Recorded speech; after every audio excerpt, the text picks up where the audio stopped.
Hi, I'm Paul J. Welcome to theAnalysis.news, and this is going to be part 2 with Medea Benjamin. Don't forget a donate button at the top of the webpage, and as much as you might be getting tired hearing me say that, I'm sort of tired having to say it, but what the heck, that's what nonprofit journalism is.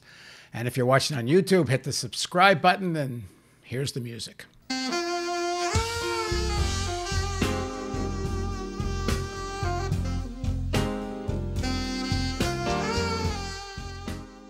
So this is a follow-up discussion on part 1 of my interview with Medea Benjamin, and I'm not going to do the long introduction again, but here's Medea. She's the co-founder of Code Pink and author of, 4 or 5 books on foreign policy. Thanks for joining me again, Medea. Good to be on with you, Paul. So a few years ago, I believe you were there. There was a People's Summit held in Chicago. Bernie Sanders spoke, the Nurses Union organized it, and there were sessions on all kinds of topics. And I remember that those of us who do care about this were talking to each other and saying, hold on, where's the session on foreign policy? And there wasn't one. Now, it's interesting that when Biden and Sanders had these working groups, there wasn't a working group on foreign policy in the lead up to the elections. Now, maybe because there was such differences on foreign policy, they figured they couldn't get together, or nobody cared. I don't know. But, you know, you and your partner in crime, Jody Evans, and the Code Pink women, and a few others have been like, you know, these dedicated fighters for an anti-war movement in the United States. But it's been quite a while, maybe since the massive demonstrations against the Iraq War, that there has been much of an anti-war movement in the United States. And I said this in an interview the other day, and somebody wrote in on YouTube, I don't know what left you're talking about. The left I know, we're all interested in foreign policy. Well, yeah, but boy, it ain't much.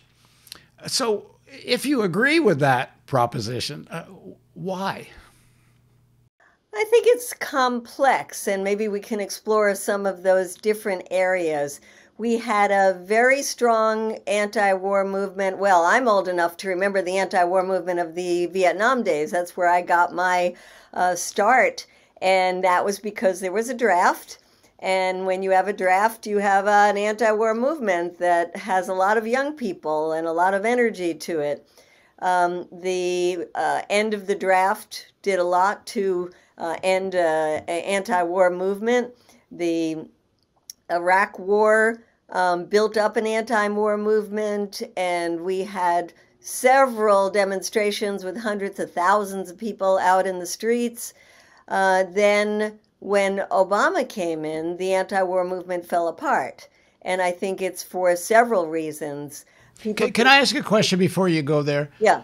Didn't it fizzle out really even before Obama came in? I mean, how much of an anti-war movement was in the year or two before Obama was elected? Well, you know, when the wars start dragging on, there becomes less and less of an anti-war movement.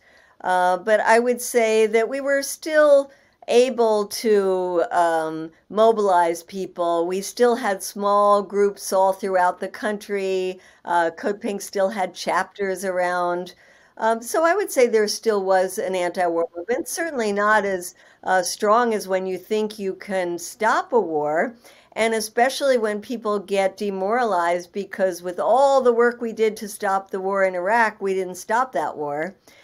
So you're right, it was much less than before, but I would still say there was an anti-war movement.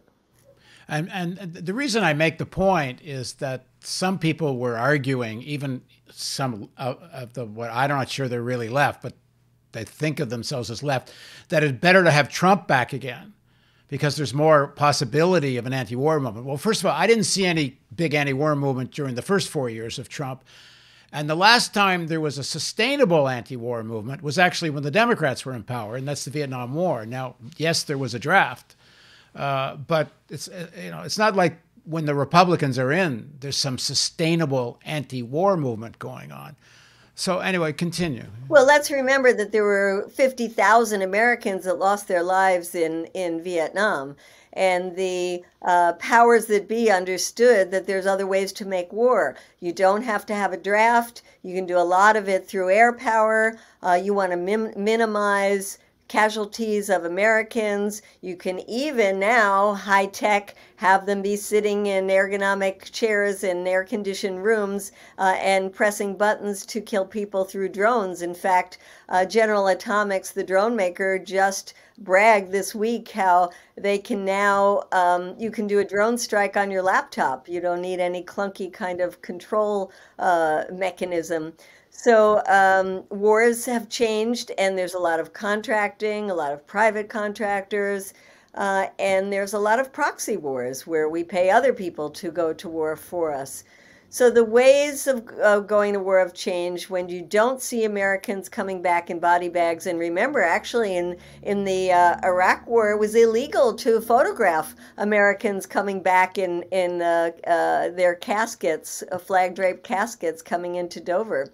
So I think the ways of fighting wars have less what they call, I hate the term, but skin in the game, less people actively suffering from that. And that cuts down on the number of people who are going to be actively involved. I mentioned that I felt that the anti-war movement fizzled when Obama came in because people didn't want to protest the first black president. They also felt that he was going to get us out of the wars. At least he promised to get us out of the war in Iraq. And then there were other issues that became much more urgent. We were in the midst of a financial crisis. Students were losing their ability to go to college, and people were losing their homes, and there was a lot of economic chaos. And then as time went by, the environmental movement picked up, and a lot of young people who would normally have gone into the anti-war movement saw the urgency in front of them of dealing with the climate. And we lost a lot of the Code Pink people who decided that the climate issues were much more urgent. And then the wars just became part of the background noise. You know, after you have war for more than a decade going on, for young people, it's just, that's the way the U.S. is. It fights wars. And it stops getting covered by the media, so you barely know that these wars are still existing. So those are some of the reasons, and I'm sure there are more, but we have felt the difficulty of building back an anti-war movement ever since the days that Obama came in. And one of the things that's also gone by the wayside, and this is not connected directly with Obama because it had happened before that, but as we talked about in the first interview, there's no movement against nuclear war for reduction of nuclear weapons, and you know it's this idea that it's not an existential threat because the Cold War is over, quote unquote Cold War is over, because they've got a new one going with Russia and China now, but people don't get how close we are to nuclear annihilation. You know, a lot of the people I've talked to, including Daniel Ellsberg, who know this issue, they really don't believe it's a question of if there's going to be a nuclear war. It's about when. That it's practically inevitable. The more weapons you have, and you know, even if it's accidental, and it's more likely to be started accidentally than deliberately, but the threat's very real. But there's virtually no movement, hardly anywhere. There's a little bit, but not on any scale that breaks through even progressive consciousness. Well, there is a global movement to end nuclear weapons, and that's very strong in certain countries. In the United States, it's not. And let me add Canada, too. There's not a pipsqueak in Canada. Well, I think part of the problem, and this is related to the larger anti-war movement, is, you know, how do you fight nuclear weapons? How do you fight the military-industrial complex? Especially for young people who want to see the results of their work. in their lifetimes. If you give them the choice, do you want to fight against nuclear weapons, or do you want to get an electric fleet in your university, or do you want to get your town to help subsidize solar energy? You know, what are they going to pick? Something that's real, tangible, that they can say, wow, I helped to do this, or something that is really going to take many decades and you might never see the results, and you might well lose. Well, you can kind of say that about anything, but I think it's part of the failure of and I include myself in this because it's only since I've been talking to Ellsberg am I focused on this. But there's some very concrete things. For example, vastly reducing or eliminating the fleet of ICBMs. They're very dangerous. They can go off accidentally. They have no real military function, and they cost ridiculous amounts of money. And there's a whole nother expansion taking place of ICBMs. Like some of the issues, they can be quite concrete. Like, for example, at least the United States could say they won't have a first strike possibility. Just take that off the table. But it's, again, part of the weakness of the anti-war movement that this issue doesn't become more focused. Yes, and people are not educated about the issues by the mainstream media. You really never hear about these, and so it doesn't go into people's consciousness. And we haven't had a nuclear weapon used since the time of World War II, so it's not something that's immediate in people's minds, and that generation is dying off. Yet, on the other hand, when Trump was in power, there was suddenly a lot of interest around the first use issue and trying to stop Trump from having the ability to, quote, put his finger on the nuclear button. There's a lot of Democrats who feel much more comfortable about it when it's a Democrat in power, which they shouldn't be. But we did have a flurry of activity under Trump around that issue. And let me just point out two things that I've learned from talking to Dan Ellsberg. Number one, there are perhaps several hundred people with their finger on nuclear buttons. It's not just the president. That's an entire fiction of this thing, the suitcase the president carries around, and he's the only one that can do it. The authority's been delegated to many, many people. And so the scenario in Dr. Strangelove of some crazy guy in charge of a nuclear base being able to launch is actually quite true. There are people at his level that could launch. That's part of why this whole situation is so dangerous. And the other thing is that nuclear weapons have been used since World War II as a threat. And I encourage everyone to read Ellsberg's book, Doomsday Machine, because he goes through the various examples of times from Reagan on where there's been the threat of using nuclear weapons has been part of American foreign policy in very real terms, not just sort of as an abstraction. So what do we do about it? Like, the reason I think nuclear weapons is perhaps something that actually could galvanize people if they got the danger is like the draft. It directly affects people's lives if you get the connection. For a long time, climate change was an abstraction, and I know nuclear war seems like an abstraction, but there ain't nothing abstract about it. Well, I think it's a little more concrete when we talk in terms of money that's being spent and where the money needs to go. And I think the pandemic has put that in greater focus for people to understand that the threats to the United States are not coming from abroad. They're coming from at home. And not just the pandemic, it's the white nationalist movement that we recognize not only trying to take over the Capitol, but in these massacres that happen now on a regular basis. And that and a lot more people do understand the climate crisis. And I think under the Biden administration, we have some good people in government now who really care about those issues, and we might see some real progress. All of that means that monies at some point have to be accounted for. You can't have these trillion-dollar COVID relief packages and never say, well, okay, now when does the bill come due? And every year, the fact that we spend about $1 trillion in the Pentagon budget plus the other expenses like nuclear weapons that are not coming out of the Pentagon budget but coming from energy, that there is more of a call for shifting the money. We had a vote last year to cut the military budget by 10%.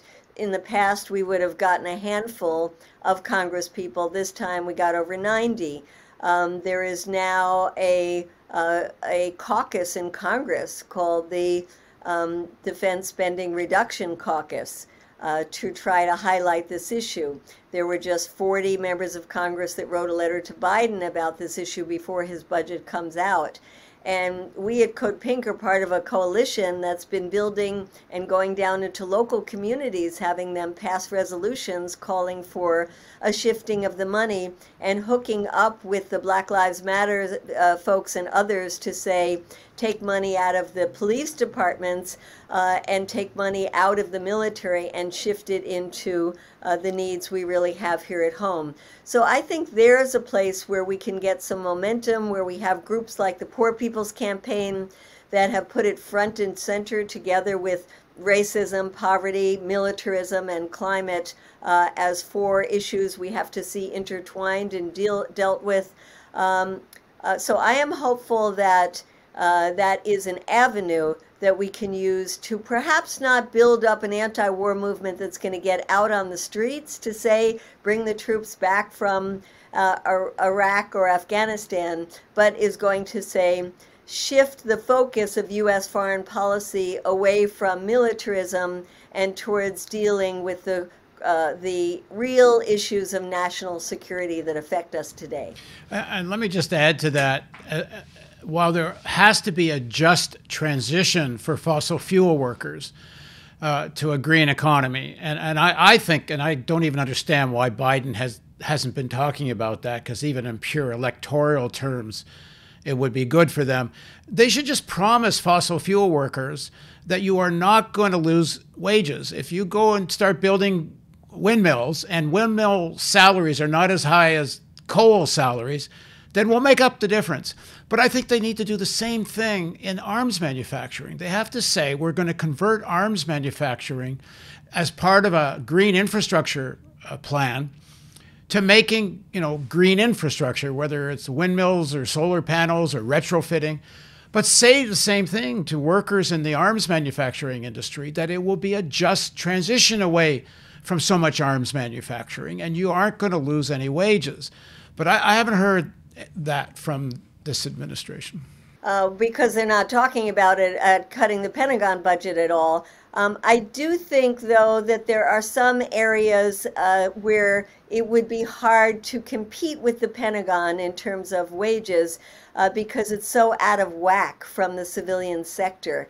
I remember meeting with machinists and they said, good luck, sweetie, in trying to have this conversion. A lot of our union members retire as millionaires. They get stock in the companies. And when I go to their retirement parties, you recognize how much money they've made over their lifetimes being connected to the Pentagon. Right. And when you talk to engineers who want to pay their mortgages and don't want to work for the Pentagon, they will say to you, what are we supposed to do? The civilian sector doesn't have nearly the amount of money that the Pentagon can throw around. So it's a little bit different with the fossil fuel industry because they are private industries that are competing maybe with each other. But there does have to be a paring down of some of the tremendous profits that have been made in the Pentagon contractors. Yeah, but that's a very different thing. The profits and the wages aren't the same thing. And I know the wages are high. But if you look at the actual numbers of people at that high wage rate, like mechanics or, not at the more senior levels, it's not that many people. I don't know the number, but it really isn't that many people. It wouldn't take that much money to keep paying them what they were getting and just say, okay, you'll just get what you were getting. Yes, I'm just saying, yes, at the higher levels, they're just going to have to be significant cuts. But for workers who don't buy into stocks in the companies, sure. And there are examples of that that have already been done when there have been base conversions in the United States. So the way to do that we saw in the 70s and 80s during the time of a lot of those conversions. And it could certainly happen again. There just has to be the political will to do that. And as you said, we haven't seen it yet from the Biden administration. But I think we do, as a peace movement that is rebuilding itself, we have more of a possibility of affecting the Biden administration than we did the Trump administration.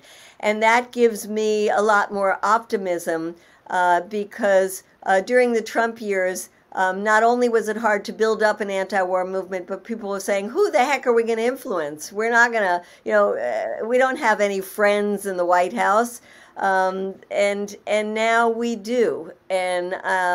So I think that there is more possibilities under this administration with the squad that we have in the Congress. And well, let me ask about the squad and what I call the left progressives in Congress, because a lot of the members of the Progressive Caucus aren't always so progressive. But how are they doing on foreign policy? They haven't focused very much on foreign policy. Ilhan Omar is fantastic and has introduced lots of legislation, but it hasn't gone very far because it doesn't have the backing of the whole Progressive Caucus, but she's been excellent on this. Rashida Tlaib has been very good on some of the issues, like the issues related to Palestine. AOC herself has not been very involved in foreign policy issues, but when she has it, except for Venezuela, it's been pretty good. Hasn't been very good on Israel-Palestine, but that's always a tough one. We have some of the hold on. Don't let her off the hook on Israel-Palestine. What's her record on that? Well, her record is that she'll sign on to some of the easier things, like the bill supporting the children not being sentenced in military courts and held in military prisons. But she doesn't initiate anything, and it's hard to get her to focus on foreign policy issues in general. I mean, she's so smart, she knows that where she'll get the support from the broad sectors of the population is around domestic issues. So it's been hard. On the other hand, I think somebody like Jamal Bowman, who took over a seat where there was a very important Democrat in terms of his influence in domestic issues, part of his campaigning was about changing foreign policy, and he has been very good. There are people like Marie Newman, a new member of this expanded squad, who one of the initial things she did was to speak out against the Israelis not giving vaccines to the Palestinians, and that was quite a brave thing to do as a new member of Congress. So I think we have possibilities with the squad, and I think that the Progressive Caucus, now under Pramila Jayapal, is going to get more serious about what does it mean to be a member of the Progressive Caucus, and they're now going to have to agree with the progressives on a certain percentage of the votes in order to stay in the Progressive Caucus, and certainly there'll be a number of them that deal with foreign policy. And how's Bernie doing? His thinking on Israel-Palestine seemed to evolve over the years. When he appointed Cornel West to the platform committee back when, was pretty interesting because Cornel took quite a strong, for Democratic Party, very strong stand on Palestinian rights. He also seems to have gotten more out of the Cold War thinking. I know Sanders used to talk about NATO in positive terms. I'm not so sure he still does. But how do you assess Sanders on this? Well, he too is much, much, much more focused on the domestic issues, but what he has done on the foreign policy front has been some of the best work in the Senate. We relied on him heavily to bring these war power resolutions against the U.S. Involvement in the wars in Yemen, and he was critical in doing that and pushing for that to be passed by both houses of Congress, which is pretty astounding. He's been very good on the issue of going back into Iran nuclear deal. I remember after the campaign was over, which is too bad, him doing a major foreign policy speech in which he focused a lot on Iran and talked about the U.S. history of overthrowing Mossadegh and how the U.S. is responsible for what Iran is today. So I think he's been one of the best senators in terms of foreign policy, and he is involved through Our Revolution, that organization with Progressive International, an international organization that is trying to push progressive foreign policies. But, you know, he's in charge of a very powerful budget committee dealing with issues here at home about who's going to get access to the U.S. Dollars. And he's so very consumed with such important issues. We need other people like Chris Murphy and others to take up the mantle. But can't he, as chair of the Budget Committee, raise serious hearings about reducing the Pentagon budget? Yes, and we are talking to his staff about that. He is not as great on the Pentagon budget issues as we would like. He talks in general terms about how it has to be cut, but he doesn't do anything specifically. Even Elizabeth Warren during the campaign was more specific than he was, identifying areas of the Pentagon budget like the Overseas Contingency Operation, which is just a slush fund for the Pentagon, for that being cut.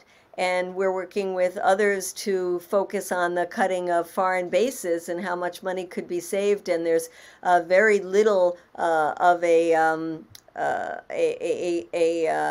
support base in the United States that wants to keep a lot of these foreign bases open. So we think that's an area where we could make some progress. So I think there's a lot more that Bernie Sanders could do in terms of the Pentagon. And one other issue I want to say is that he supported the stationing of the F-35 in his home state.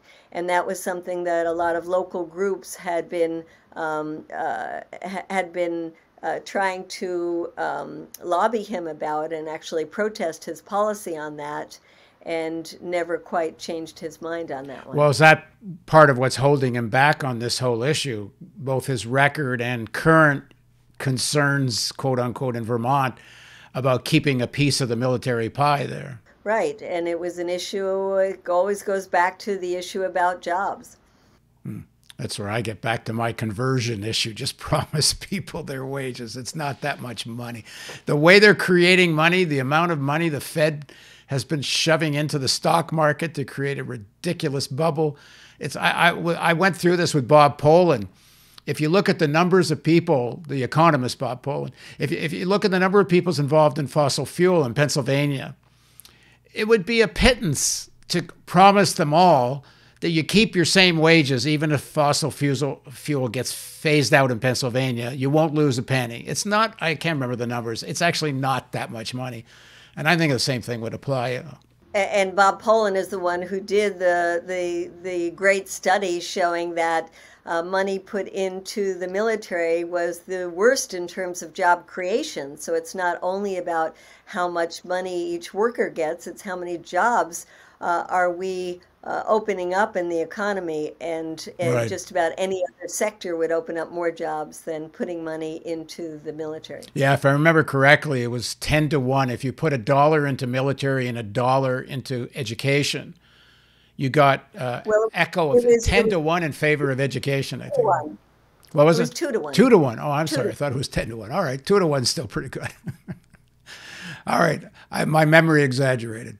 Anyway, okay, well, that's just the beginning of a conversation. Let's try to broaden this more.